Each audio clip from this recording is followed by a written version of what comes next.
Kediniz sizi koklayarak konuşuyor olabilir mi? Koku işaretlemesinin gizli mesajları? Kediniz size sürtünüyor ama sadece sevgi gösterdiğini mi sanıyorsunuz? Aslında o anda size bir mesaj bırakıyor olabilir. Hem de sessiz, görünmez ama çok net bir mesaj. Birçok insan kedilerin koku bırakmasını sadece işaretleme olarak bilir. Ama gerçek bundan çok daha derin. Kediler dünyayı bizim gibi görmez. Onlar dünyayı kokularla okur. Ve bugün kedinizin size aslında ne anlatmaya çalıştığını birlikte çözüyoruz. Kediler konuşmaz ama iletişim kurarlar.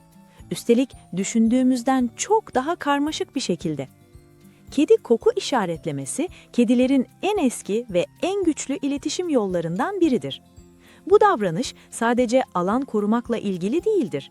Aynı zamanda güven, aidiyet, stres, rahatlama ve hatta sevgiyle ilgilidir. Bir kedi size yanağını sürttüğünde, "Seni seviyorum'dan fazlasını söylüyor olabilir." Şimdi küçük bir şaşırtıcı bilgiyle başlayalım.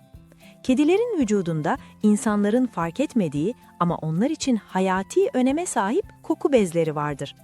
Bu bezler yanaklarında, çenelerinde, alınlarında, patilerinde ve kuyruk diplerinde bulunur. Yani kediniz size sürtündüğünde aslında sizi işaretliyordur. Ama bu bir sahiplenme değil. Bu bir kabul etme biçimidir. Kokum senin üstünde, sen artık güvendesin demektir. Bir kedi sizi kokusuyla işaretliyorsa sizi kendi sosyal alanına dahil etmiş demektir. Bu kedi için oldukça büyük bir adımdır. Ama işin ilginç tarafı burada başlıyor. Çoğu insan koku işaretlemesini yalnızca idrar püskürtme olarak bilir. Oysa bu sadece işin küçük ve çoğu zaman stres kaynaklı bir parçasıdır. Gerçek koku iletişimi çok daha sessizdir. Mesela kediniz mobilyalara daha fazla sürtünerek işaretler. Bazıları ise idrarla işaretleme yapabilir. Bu noktada çoğu insan kedisine kızar. Ama aslında kedi yaramazlık yapmıyordur. Sadece kendini güvende hissetmeye çalışıyordur. Koku kedinin dili gibidir. Sessiz ama çok nettir. Peki kediniz neden özellikle sizi işaretliyor olabilir? Çünkü sizi aileniz olarak görüyor.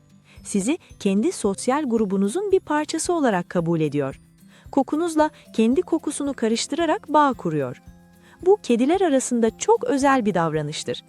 Hatta bazı araştırmalara göre kediler en güvendikleri canlıları bu şekilde işaretler. Yani evde herkese sürtünmüyorsa bu bir tesadüf değildir.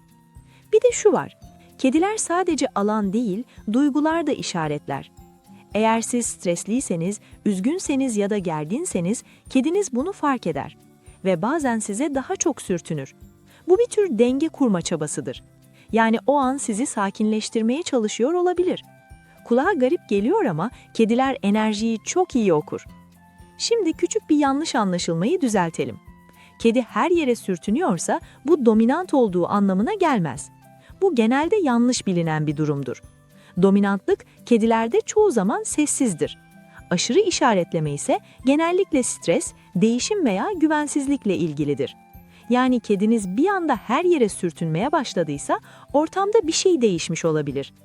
Yeni bir koku, yeni bir eşya, yeni bir insan, hatta sizin ruh haliniz bile. Kediler detaylara bizden çok daha duyarlıdır. Bu yüzden koku işaretlemesi bir problem değil, bir mesajdır. Mesajı doğru okursanız kedinizle ilişkiniz bambaşka bir seviyeye çıkar. Peki biz ne yapmalıyız? Öncelikle kedinin işaretlediği yerleri sert kimyasallarla silmemeliyiz. Çünkü bu kediyi daha fazla işaretlemeye iter.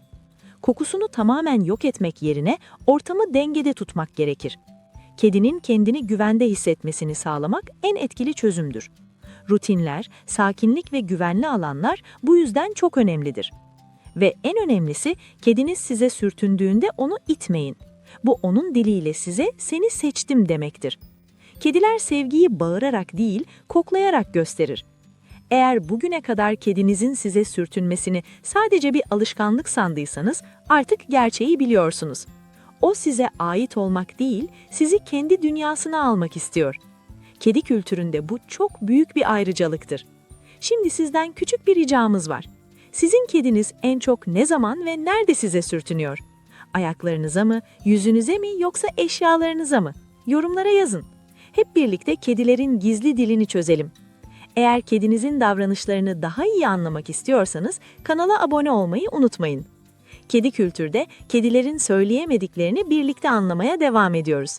Görüşmek üzere. Kendinize ve kedinize iyi bakın. Pati ile kalın.